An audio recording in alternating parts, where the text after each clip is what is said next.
ارشاد فرمایا کہ ہم پہ زبردست تنقید فرمائی ہے آپ نے، اللہ جزائے خیر دے آپ کو، بہت اچھی بات ہے۔ ہم میں سے کوئی شخص بھی اس قابل نہیں ہوتا کہ اس کی ہر بات مان لی جائے، ٹھیک ہے نا؟ تو نقد تنقید ہونی چاہیے۔ ہم بڑے خوش ہیں آپ کی اس تنقید سے کہ ہم نے مشرف کو کتا کہا ہے۔ ہم نے تو یہ جملہ کہا تھا کہ اگر ہم کتا پالتے تو اس کا نام رکھتے مشرف۔ وجہ کیا ہے؟ وجہ یہ ہے کہ کتا ہماری سوسائٹی میں بھی، حتیٰ کہ انگریز جو پالتے ہیں اور ساری زندگی ساتھ رکھتے ہیں، وہ بھی نفرت کی علامت کا اظہار کرنے کے لیے کتے ہی کا حوالہ دیتے ہیں۔ ہم اس طرح سے بالا ہو کے بات کر رہے ہیں کہ آپ نے ہمیں برا بھلا کہا ہے، وہ نہیں، حقیقت میں جائیں ہم کہ حقیقت کیا ہے۔ اس لیے اوباما کے دور میں جب اسامہ بن لادن اس کی لاش بہائی گئی تھی تو اب اس زمانے میں تبصرہ پڑھیں، امریکہ کے اخبارات کیا اور پاکستان میں، دنیا بھر میں اوباما کا یہ بیان چھپا کہ انہوں نے کہا کہ کتے کی موت مارا گیا، اس لیے کہ کتے کا لفظ نفرت کے اظہار کے لیے ہے۔ اور ہم نے جو مشرف صاحب کے لیے کہا ہے، آپ نے کبھی غور کیا ہے کہ اس شخص کا دور کیسا گزرا؟ تو کتے کا لفظ جو ہے حضور صلی اللہ علیہ وسلم نے بھی نفرت کے لیے استعمال فرمایا۔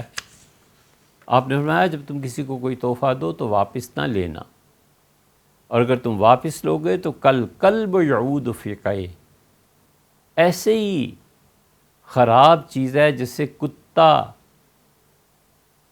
قے کرے اور چاٹ لے۔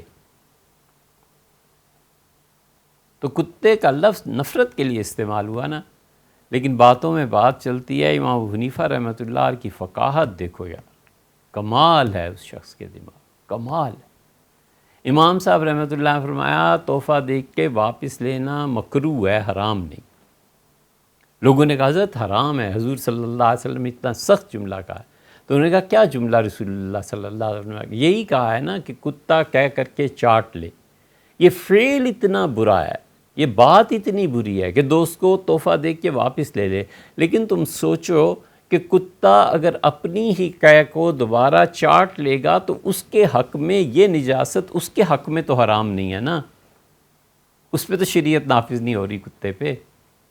فعل ناپسندیدہ ہے، بری بات ہے، دیکھیں گے تو گھن آئے گی، لیکن کتے کے لیے اپنی کیا یہ اس کا کیا مقام ہے؟ اسی لیے فرمایا، میں کہتا ہوں مکروہ ہے، حرام نہیں۔ یہ فقاہت ہے، اسے کہتے ہیں فقہ۔ تو اس لیے آپ کو اگر یاد نہیں ہے تو ہم دو چار چیزیں یاد دلائیں۔ لال مسجد میں کیا کیا؟ ان بے گناہوں پر بھی گولیاں چلائیں، جو بچیاں تھیں آ گئی کسی بہکاوے میں، کچھ ہو گیا، لیکن کیا وہ اس کو ڈیزرو کرتی تھیں کہ ان کی لاشیں اس طرح پھینکی جائیں؟ لاشوں کو کوئی پوچھنے والا آپ کے دور میں نہیں تھا، اتنی بھی توفیق نہیں تھی کہ کسی سرکار مولوی صاحب کو کہتی کہ مولوی صاحب لاشیں دفن کرنی ہے، یہ کرنا ہے، ان کا جنازہ پڑھنا ہے۔ ہم تو اندر کے حقائق جانتے ہیں۔ ڈی سی پنڈی نے فون کیا ہم سے اور انہوں نے کہا کہ کچھ جنازے ہیں، آپ جنازہ پڑھا دیں، غسل کرا دیں۔ یہ سب لال مسجد کی لاشیں،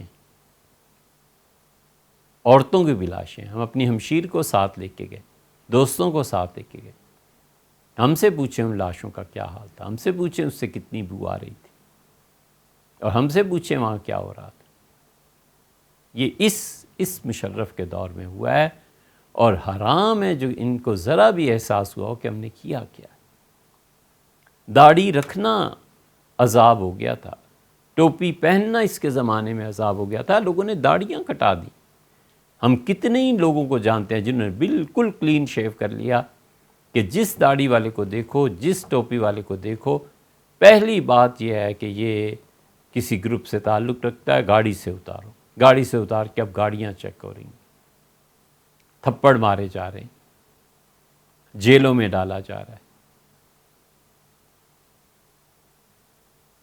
یہ سب ہوتا رہا انہی کے دور میں۔ ہم لوگ بچے نہیں تھے، باشعور تھے، اسی ملک کے شہری تھے، اور خدا کے دوستوں کا مذاق اڑانے کے لیے تصوف کی ایک کونسل بنا لی کہ ہمارا دین تصوف ہے، اور پتہ نہیں چودھری ظہور الہی کے کون اس کا صدر بن گیا کہ میں سب سے بڑا صوفی ہوں۔ یہ جو ڈرامے کھیلتے ہیں نا، خاص طور پہ اس تصوف میں، اور اللہ کے دوستوں کا مذاق اڑاتے ہیں، یہ اس نے بھی حرکت کی اور اب عمران خان نے بھی، کہ مسجد نبوی میں کیا ہوا ہے؟ حضرت رسالت پناہ صلی اللہ علیہ وسلم کی مسجد میں آواز کا بلند کرنا یہ کوئی بات ہی نہیں ہے۔ اور پھر یہ جہلم کے پاس کوئی جگہ اب یاد نہیں رہا اس کا نام، اس پہ تصوف کی یونیورسٹی بنانا۔ یار، صوفی اپنے آپ کو مٹاتا ہے یا اپنی بلندی کے نشانات پیدا کرتا ہے؟ اسے اللہ کی دوستی سے اتنی فرصت ہی کب ملتی ہے کہ اپنے نفس کا ادعا کرے؟